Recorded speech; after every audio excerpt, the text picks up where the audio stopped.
Hi everyone and welcome to Valley View Living. My name is Megan. I live out in the country of New South Wales, Australia on a 10-acre multi-gen block, and we are learning homesteaders. Does that make sense? We are learning homesteaders. We are homesteaders who are learning as we go, and I share a lot of homemaking here on my channel as I take care of my large family in the day-to-day. So this morning, actually, I'm going to be completely honest with you. It was a rough morning in the kitchen. So it was one of those mornings where it just felt like if it could go wrong, it would go wrong. I burnt things and I dropped things, and my meal, after all my effort and energy and planning, didn't actually turn out looking as good as I wanted it to. I have to say, it still did taste pretty good. So I guess, we got there in the end, and it was a nutritious, tasty meal.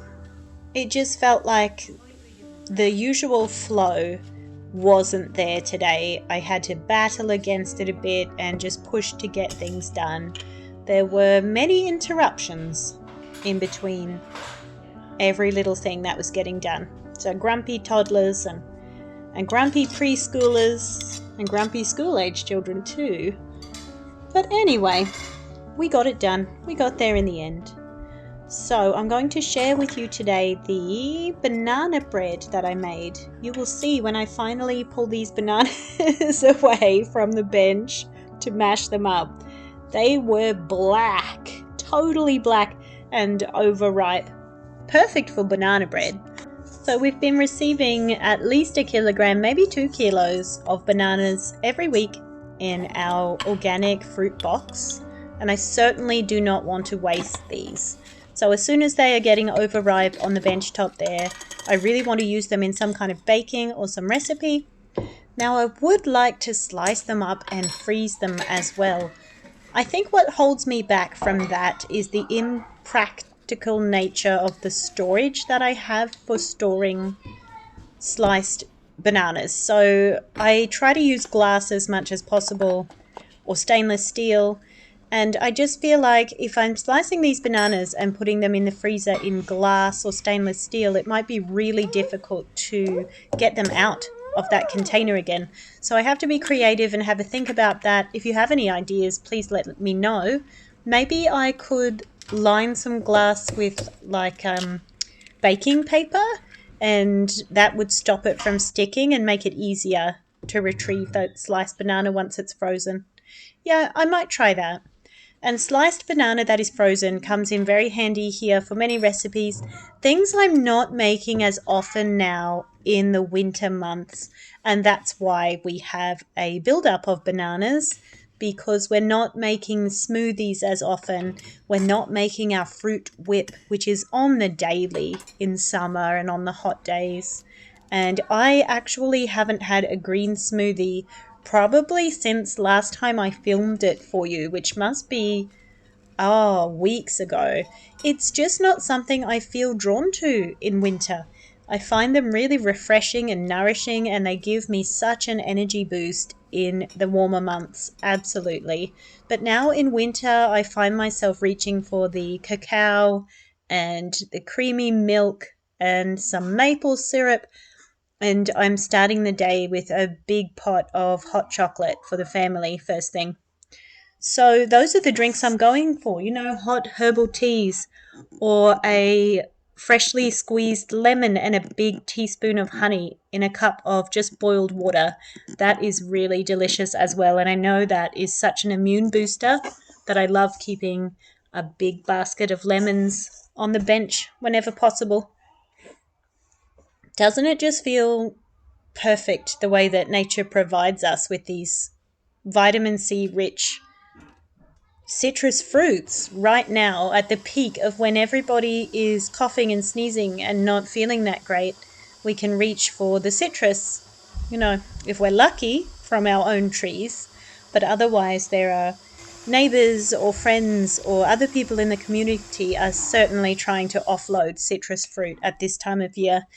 Every online community group, so like the Facebook groups that I've been a part of in the suburbs I've lived in, and this is in city and country, small towns, there has been people advertising a surplus of their own homegrown food. And often people just want to give it away. They're happy for trades or they're just happy to give. Those community groups are probably the best thing to have come out of Facebook and an actual positive side of social media for sure. Do you have the honesty boxes, the roadside stalls where you live?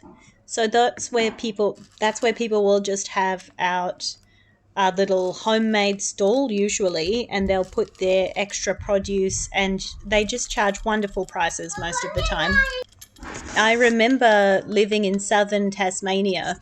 There would be roadside stalls for raspberries, fresh raspberries, picked fresh off people's canes on their properties. There was a peach farm that sold peaches at the height of summer, just boxes of peaches after you drove up their driveway. There were so many options. People would sell eggs and apples. Yeah, it really is a beautiful little food bowl, little corner of the earth. And I'm lucky enough that where I live now, there are a few options as well. And I love that ability to buy direct from somebody who has harvested or grown or cared for their produce themselves. Of course, it really cuts out all the middle people who profit from handling food and getting in between a farmer or a producer and the purchaser.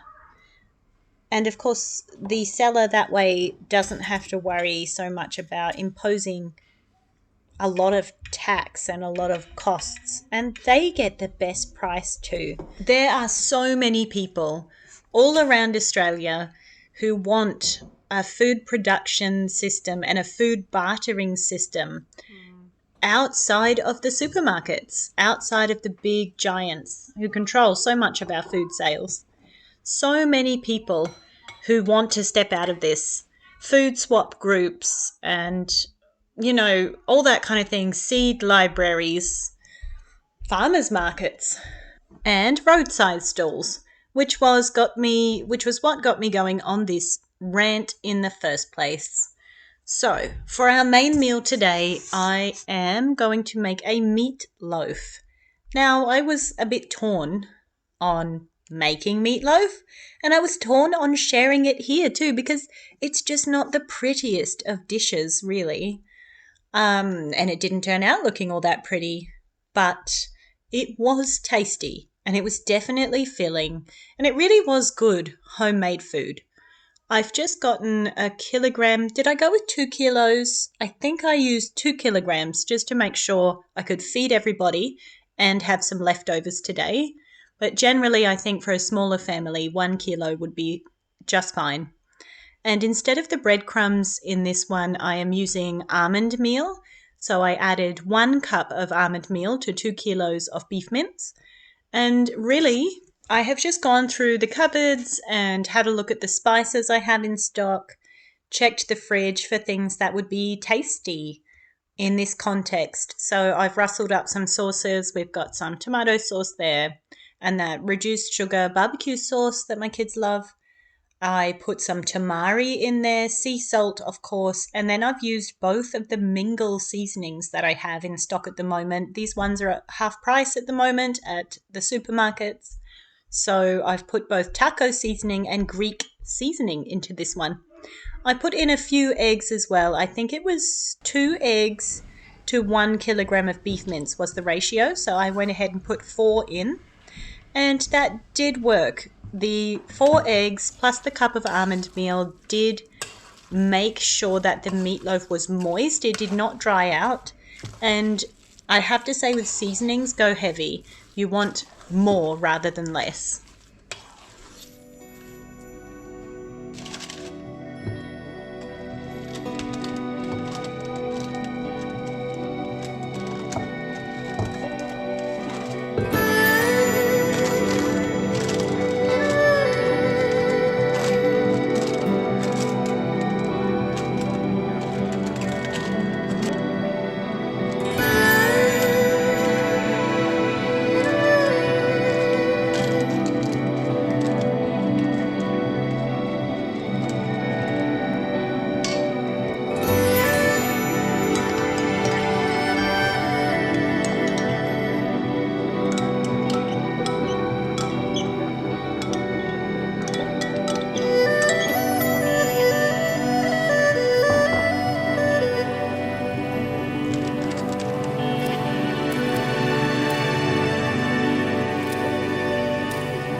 Let's get some veggie sides together to have with this meatloaf. So the meatloaf is just baking in a moderate oven, about 180 degrees for nearly an hour, maybe 45 minutes. And I'm going to go with the classic mashed potato on the side with some steamed broccoli. Now, the mashed potato, I just boil the potatoes until soft, add in plenty of butter, as is my wont, and because I had a bottle of cream open with no particular purpose in the fridge, I decided to go ahead and use that up in the mash as well. Now, I don't own a potato masher at the moment. My kitchen definitely needs a few little things here and there that I'm still missing, but I decided to go ahead and use the handheld blender, which I don't recommend. It was a mistake. Immediately, my potatoes went way too gluey instead of light and fluffy. Although that is probably owing to the breed of potato as well. I believe these are Dutch cream potatoes rather than Sebago. Is it Sebago or Sebago? I'm not sure. I'll go with Sebago. But these Dutch cream potatoes, Dutch cream just do not make a good potato mash. And I didn't realize or think about it until after they were boiling away. Mind you, the mash was still just fine and tasty. So that was all good.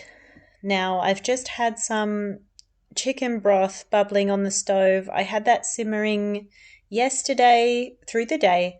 I turn it off before I go to bed. It sits on the stovetop overnight, and I mean, our kitchen probably reaches, around 2 or 3 degrees overnight at the moment in winter.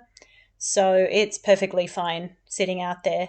And then the next day, I boil it again. I bring it to a simmer just to make sure any germs are killed that may have been present, although I highly doubt it. And then I will just pour it off, strain it off, and store it in the fridge for the coming days for use in meals. You can see that my banana bread was a total flop. I just messed it up getting it out of the container. Maybe I didn't wait long enough. Maybe it was not greased enough, but either way, you can see that it came out in pieces. But you know what? It still tasted the same, and it still tasted good. And actually, my 4-year-old decided she loved it, so there was no waste.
I find my favourite way to cook broccoli is just to put it in a pot with a tiny amount of water, just a little bit of water to cover the bottom so that it won't burn, and pop that on a low heat, and essentially it steams the broccoli without the need for a steamer. And that just seems so simple and easy to me. Once it's cooked in about 7 minutes, I will drain it off and of course serve it with some butter and a bit of sea salt as well. A mashed potato is not a time to hold back, is it? It really is. Potatoes and butter just go together. The perfect match made in heaven to my mind. It's very cold right now and the days are short. It's cold overnight, but during the day we have had some lovely sunshine coming out, and that really helps. You just find yourself needing to sit in those golden rays of light, don't you? It just pulls you into the warm, sunny patches, even if you just stand for a moment and soak that in. It's one of the joys of winter. I find my routine is completely different over the winter months in comparison to summer. On the long summer days, I had time for exercise, and my exercise was combined with having some personal time alone, because whenever I could get away with it, my walk would be done by myself. So that's the joy, I suppose, of a large family, is having older children around at the same time as raising younger children. I always think that the hardest time in a mother's life is when you have your first children, and if they are had close together and they are both young, it's just very difficult stage, because the support, well, at least in our society, for many homes and many families, the support just isn't there in the day-to-day. So it's you with a baby and a toddler, and those are difficult times.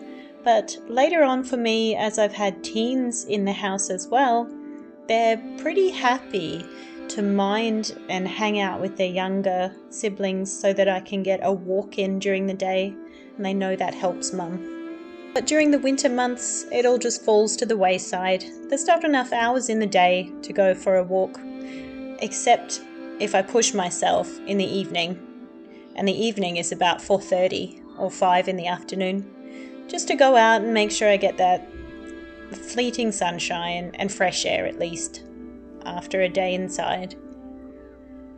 So thanks for joining me today as I go about my homemaking, taking care of my family.